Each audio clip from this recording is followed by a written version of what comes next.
டெல்லியில் என்ன நடக்குது, பொதுவாக தமிழ்நாட்டில் என்ன நடக்குதுன்னு கேட்போம். டெல்லியில் நடக்குதுன்னா திரு எடப்பாடி பழனிசாமி டெல்லி போகிறாரு, அவரை தொடர்ந்து திரு செங்கோட்டையன் போகிறாரு. இன்னொரு பக்கம் அண்ணாமலை அங்கே 2 நாள் இருந்தார். அதே நேரத்தில் நயினார் நாகேந்திரனையும் வர சொல்லியிருக்காங்க. இப்படி தமிழக அரசியல் டெல்லியை சுற்றி நடந்துட்டுருக்கு.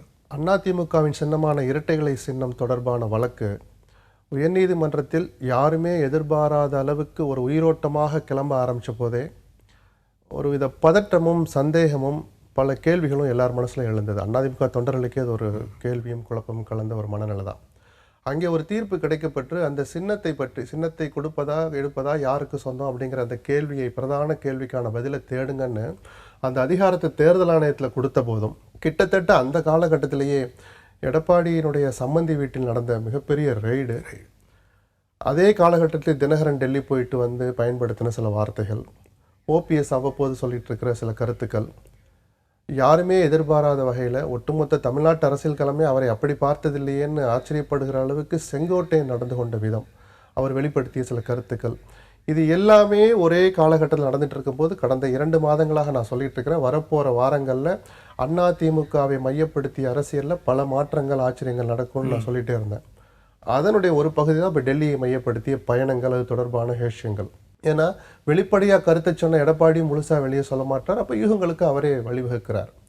அதை தொடர்ச்சி அண்ணாமலையும் நயினார் நாகேந்திரன் போனாங்கன்னா அவங்களுக்கு மாநில தலைவர் யாருன்னு முடிவு பண்ண வேண்டிய காலகட்டம், அதற்காக போயிருக்கலாம்.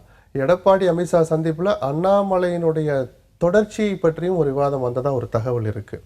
ஏன்னா நாடாளுமன்ற தேர்தலுக்கு சற்று சில மாதங்கள் முன்பு வரைக்கும் அந்த அணி தொடர்ந்துக்கிட்டு தான் இருந்த, சட்டமன்ற தேர்தலில் தொடங்கிய அந்த அணி அண்ணாமலையினுடைய தொடுக்குத்தனத்தால் தான் அதனுடைய தொடக்க புள்ளியாக வச்சு தான் அந்த அணியை முறிகிற அளவுக்கு போச்சு.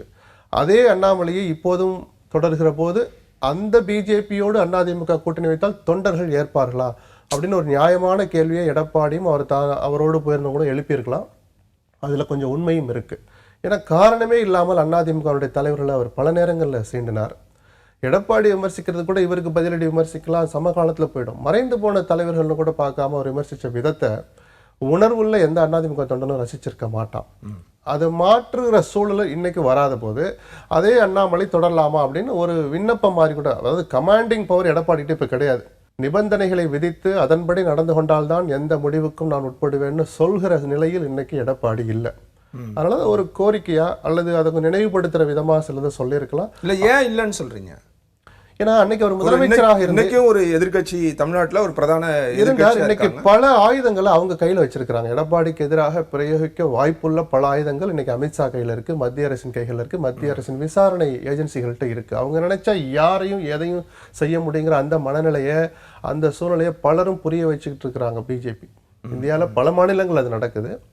2021 தேர்தலில் முதலமைச்சர் என்கிற அந்த அதிகார பதவியோடும் அதிமுகவின் இணை ஒருங்கிணைப்பாளர் என்கிற அந்த கட்சி பதவியோடும் அவர் சொன்ன பல கருத்துக்களை அமித்ஷா அன்னைக்கு ஏற்க வேண்டிய கட்டாயம் இருந்தது.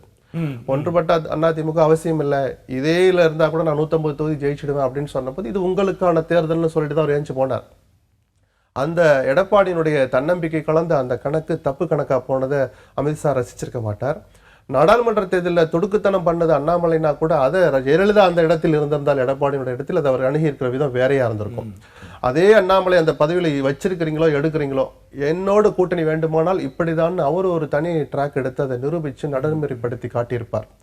அந்த ராஜதந்திர குறைவு எடப்பாடி கிட்ட இருந்தது.